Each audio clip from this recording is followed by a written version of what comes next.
Do you remember anything that you kind of thought, wow, this has really, changed life now because of what's happening?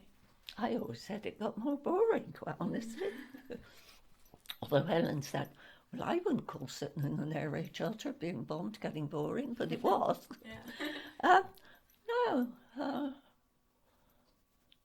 I suppose there was a lot happening. Lots of people were called up, and but that was the main thing. When was your man going? That sort of thing, and where was he going? And grew up in a nice, pleasant family atmosphere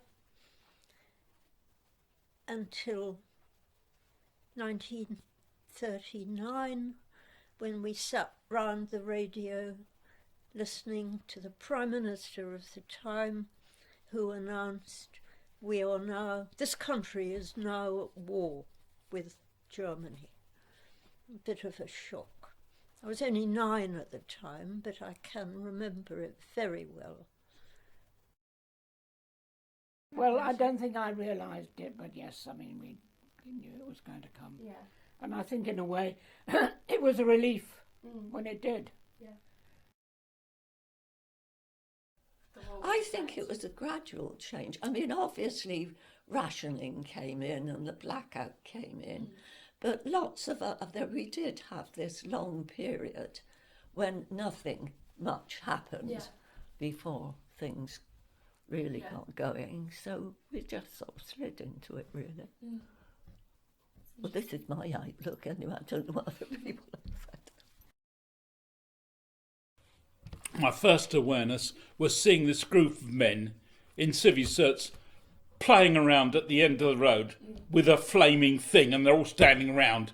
And I thought that was rather amusing. Then I found out these were ARP, and then they just had little things on there, and then the things with the W on, and that's what Dad was at the beginning. And the horse rushing back when there was an air raid and feeling all important. Well, it was very interesting. We were in a 4-bedroomed house, and we had people billeted on us through,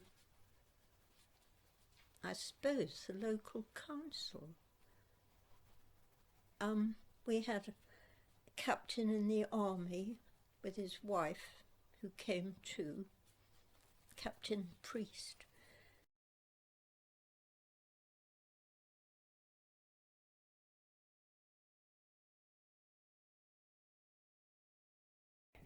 You did what the authorities told you. And if the authorities came along and said, you must evacuate your children now, you would do it. You wouldn't argue with them on the doorstep.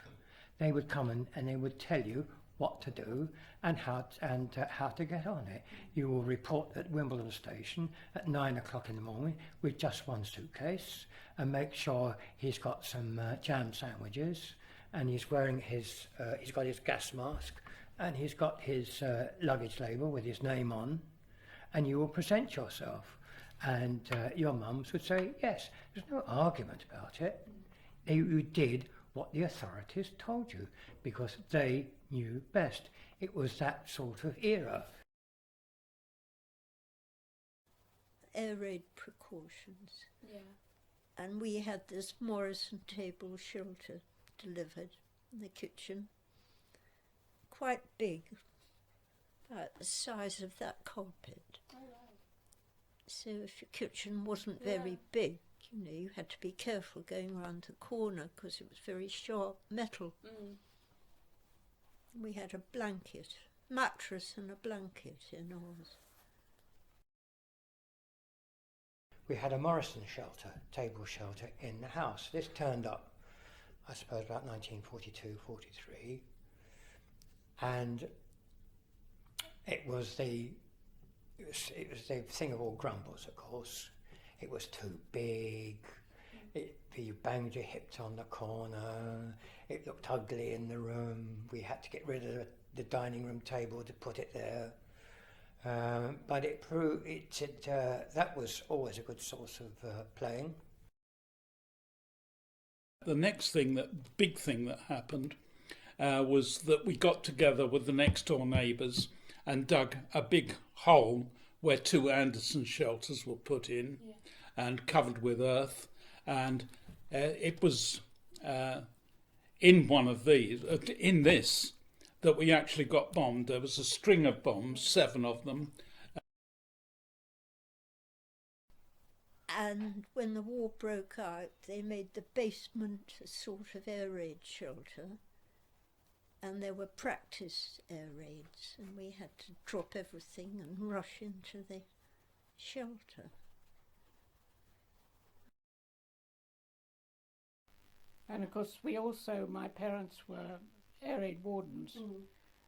But before that, we learnt how to use a stirrup pump. Oh, yeah. And put fires out. Yeah. And how you got out of a window, in a top floor window. Do you know how you get out of a first floor window? No idea. Well, there's not much point in jumping, because in that way you'll break something. Yeah.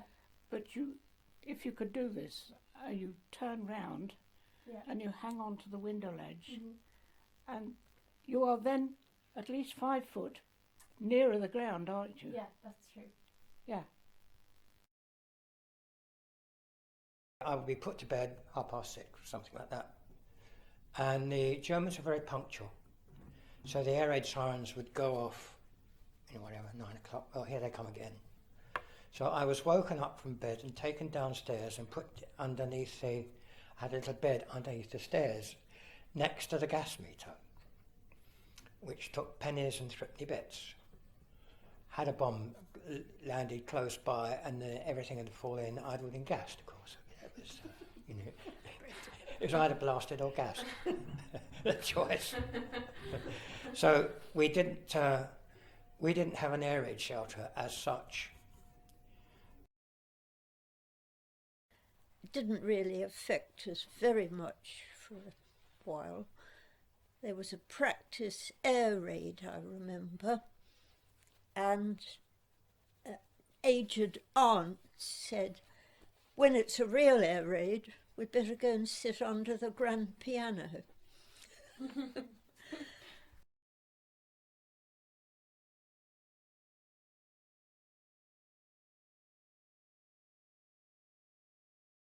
Elderly people who were single, the mums in the street used to look after them, go and knock on their door. Do you want anything, dear? Can I get you some milk? So on and so forth.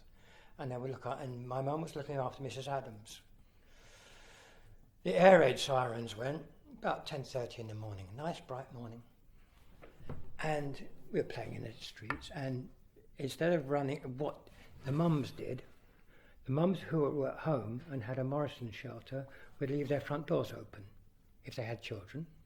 So as soon as the air raid went, you went to the nearest open door and underneath the shelter.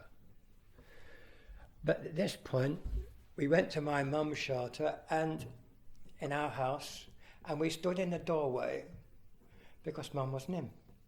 She was down the street looking after Mrs. Adams, and this thing came over the rooftops, and as it did so, my mother was running down the pavement. Now you know how mums, when they go to school sports days, they lift their skirts up, don't they? Well, she was coming down that pavement. Her knees were powering. Get inside, get inside, get inside. It stopped. And it had stopped, so all us children and the dog piled underneath. Bang! And all the bits fell on the floor. So Mum said, well, clear that up later. I'll go and see to Mrs. Adams.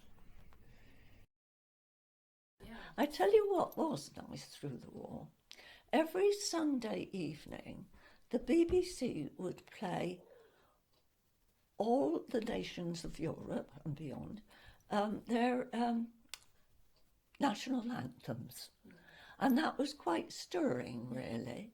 They played them every Sunday evening. Wow. And yes, that was something. So you listened to that? Yeah, do you have the Molesey and sort of all things like that? Yeah. We got off the train, walked up. Wimbledon High School is just at the bottom of Wimbledon Hill. just up from the station. So we got off the train, walked up the hill, and there was an awful lot of glass around, and the people putting boards up on the windows.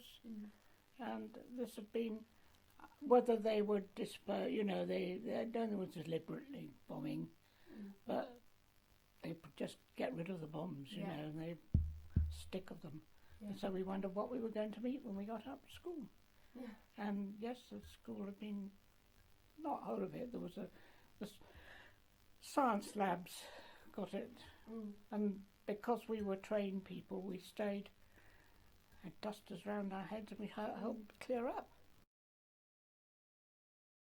Was there a strong sense of community where you grew up? Yes, everybody looked out for everybody else. Kids as well looked after each other.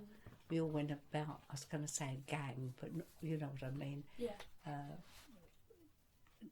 It was very much, you know, it wasn't anything to do with gangs. It was just when you went out, you were always told not to go on your own. You know, always be with someone, and if the siren goes, come straight home. So we know where you are. Yeah. And of course, in those days, everyone wore an emblem of what your man was in. So I proudly wore a naval badge. Right, I didn't know that. That's really Yes, interesting. everyone wore a badge. Okay. Yeah. What there was a community spirit which you didn't know until it stopped. Now on VE Day, and then later on VJ Day in August, it was quite clear something had happened. Whereas before people would say, oh, can I borrow a cup of sugar, or can I use your grass cutter, or will you look after the boy? It was, yeah, okay, and so on.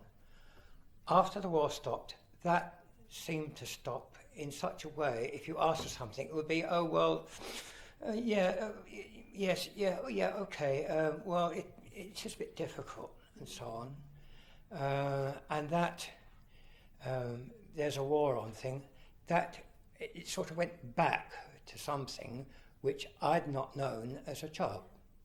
As I known as a child, people helped each other out in all sorts of ways. Giving clothes, sharing rations, that sort of thing.